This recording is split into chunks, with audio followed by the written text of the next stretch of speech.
Welcome, everyone, to NFL Thoughts. That's right. We have now decided that we are going to now make our YouTube channel NFL Thoughts. So, let's talk about yesterday. Let's talk about week 1 opening day, basically yesterday on Sunday. And let's first talk about my Cowboys, the Bucs-Cowboys game yesterday. Okay, I know, it sucks. It sucked, okay? It always sucks to lose, on opening day, and you're already starting off, you're basically already starting off, down. And now you have to, try something to get yourself back up. I understand that. And I also understand that we lost our starting quarterback, Dak Prescott, for 6 to 8 weeks, plausible 4 to 6 weeks, depending on how the surgery goes. We lost J-Ron Curse and Connor Williams to knee injuries. They will be out for 2 to 4 weeks. But I want y'all to know I'm an optimistic guy. I always have hope, even if it seems like it might be false hope. But just hear me out. When you hear me on this, you will understand why I still have hope in the Dallas Cowboys and why this season is not over. First of all, there's way too much football left in the season for us to think that this season's over. But more importantly, 2 things. 1, my running game. If y'all watched the game last night, Ezekiel Elliott rushed the ball 10 times for 52 yards, averaging 5.2 yards a carry. Is that good? I'm pretty sure that's good. Now, Tony Pollard, he ran the ball 8 times for 12 yards. He didn't have a very good day, but then again, Kellen Moore needs to understand that Pollard is just not a in between the tackles kind of guy. He's more of a off tackle, outside zone run kind of guy. Keep the off tackle run plays with Tony Pollard and let Zeke be that guy who consistently runs the ball in between the tackles. However, I did see Ezekiel Elliott on a couple of occasions run the ball outside, get some outside runs, and he was able to pick up some decent amount of yards, 5-6 yards.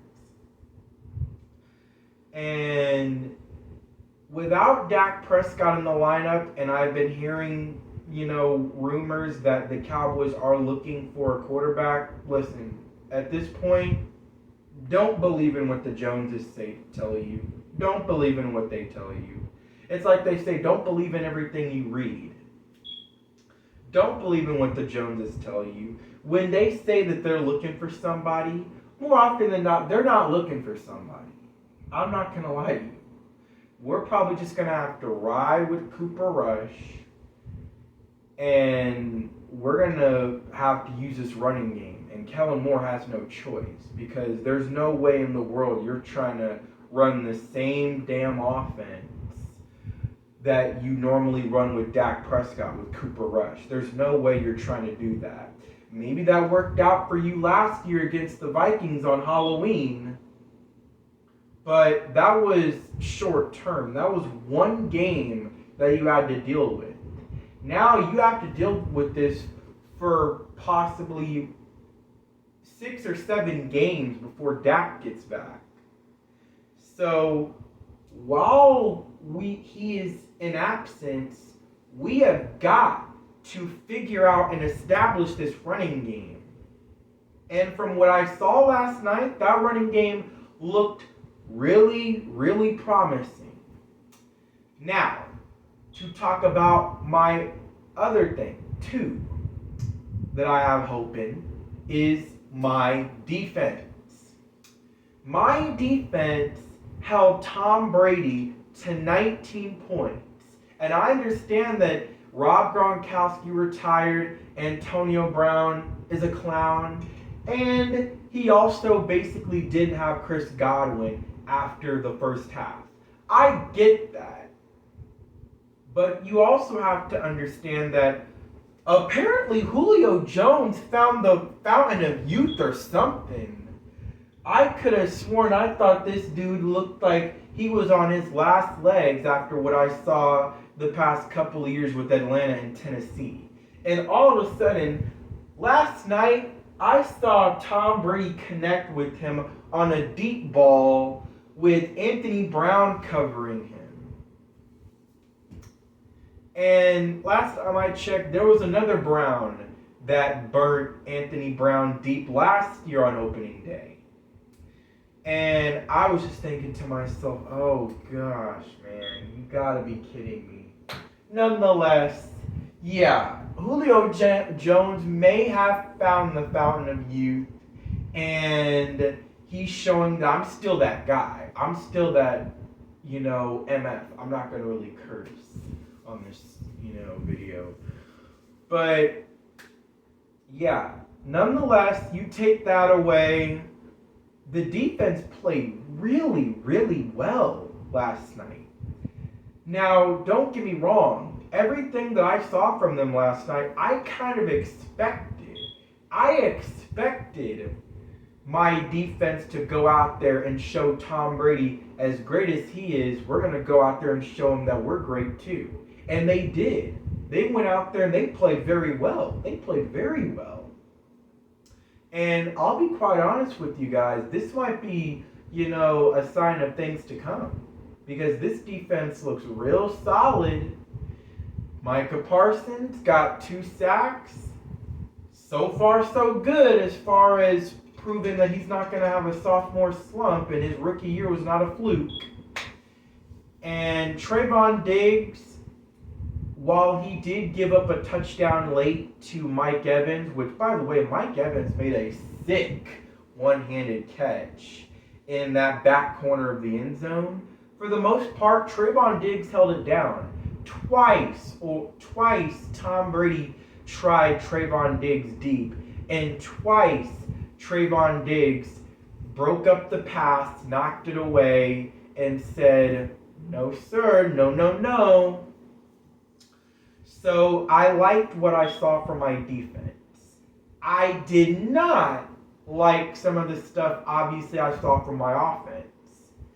So we went into this game with an inexperienced offensive line. We got a rookie as our starting left tackle, Connor McGovern, Tyler Biotish, Zach Martin, who is a veteran, he's our most experienced guy, and then Terrence Steele, a guy who was undrafted in 2020. This will be his 3rd year, and this is his first official year as our clear-cut starting right tackle.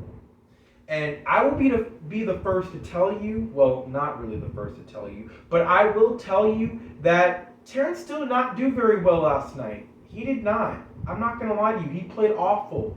He had two false start penalties. He had 2 false start penalties, and he had 1 holding penalty.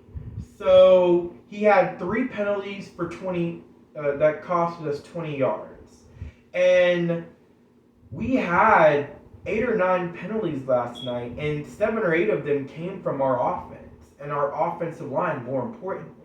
And when you're starting off, drives with holding false starts where you have to start off 1st and 15 or 1st and 20 right off the bat, you're putting your team, more importantly, you're putting your franchise quarterback in a tough spot. Speaking of my franchise quarterback, we basically left him out there to die, and he was getting rushed, he was getting everything. He was not getting very much time to really find anybody. And even when he was given time, the receivers weren't getting any separation because we got CeeDee Lamb, our most established wide receiver, Noah Brown, Simi Fehoko, and we do have Dalton Schultz, who is a top 10 tight end. So, but yeah, you look at those other guys, and I'm pretty sure they have like 5 catches combined between all of them. And all 3 of them were, playing their first debut as a starting receiver. And that just cannot happen. The Joneses should have got this taken care of. We should have, picked up T.Y. Hilton or Will Fuller, somebody in free agency. But the Joneses were being stubborn. They wanted to feel like they know what the hell they're doing. And, we got this. And clearly you saw out there in Jerry World last night that it blew up in their face. So, as far as the offense, I was surprised, but I wasn't surprised at the same time. Because I was surprised because I felt like we had enough core talent to still get it done, to still make something happen. Like, I don't know, bro. Like, I just really felt like Dak Prescott was going to still make this work. Even with all the adversity, everything that we have in front of us, I still felt like Dak was going to, somehow, some way make it work. I will admit, Dak had a bad game last night. He made some bad throws. He made some poor decisions. But what much can you expect from a guy playing behind an inexperienced offensive line like that was just getting pushed backwards like that? However, Tyler Smith had a pretty decent game. I'm not going to lie. He played pretty decent for a guy who did not play tackle for basically all of training camp, all of preseason, and he's just thrown to the wolves, thrown into the fire here, having to play as left tackle for an injured Tyron Smith, who for some reason we did not try to get this whole thing, this issue taken care of during the off season. When you know that Tyron Smith is injury prone, he can't finish the season. And it just happens to be that now he couldn't even start the season. So you had that going for you. You had that issue that you had to deal with, heading into this week 1 matchup. But I'm just saying, we had Dak, we had Zeke, we had CeeDee Lamb, we had Dalton Schultz. I just felt like we had enough core talent to still get the job done against Tampa's defense. But let's face it, Tampa's defense is a whole lot better than I thought it was. I thought they were just an average defense at best. No, they are legit. They are really good. I'm not going to lie. They are really good. But that's not saying much when you look at the, receivers that their secondary had to go up against yesterday. So, yeah, my team, we took the L last night. We took the L. I won't lie to you. We took the L. Everybody else in the NFC East took the dub, so. And probably the most impressive victory was the Giants beating Tennessee on the road. I don't know how the hell they pulled that off, but they pulled it off. Other news to talk about in the NFL. Patrick Mahomes, I think he's going to be fine without Tyreek Hill. 360, 5 touchdowns, no picks, 44-21 win on the road in Arizona. I think it's safe to say that I think Mahomes might be fine without Tyreek Hill this year. Don't you?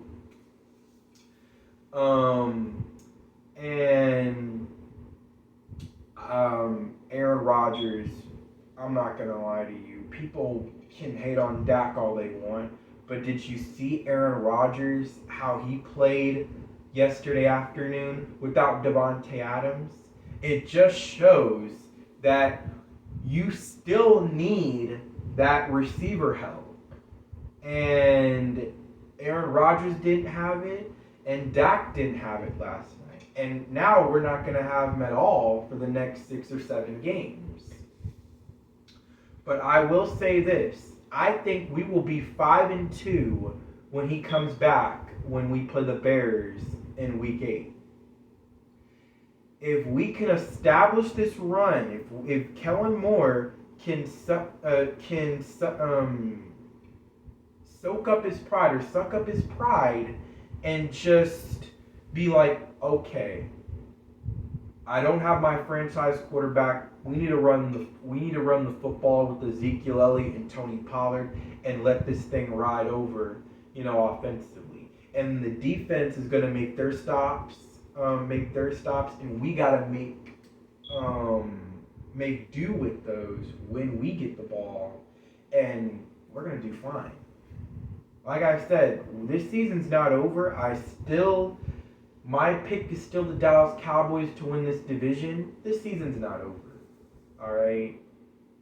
I am just so annoyed by there's so many Cowboys fans that feel like the sky is falling after what happened last night. We're going to be fine. Run the football. We feed Zeke. We feed Pollard. We let our defense, right the ship. And we're going to be fine, in the absence of Dak. So, that has been my time. And more videos coming out. We are going to, keep this thing rolling. And this is NFL Thoughts out.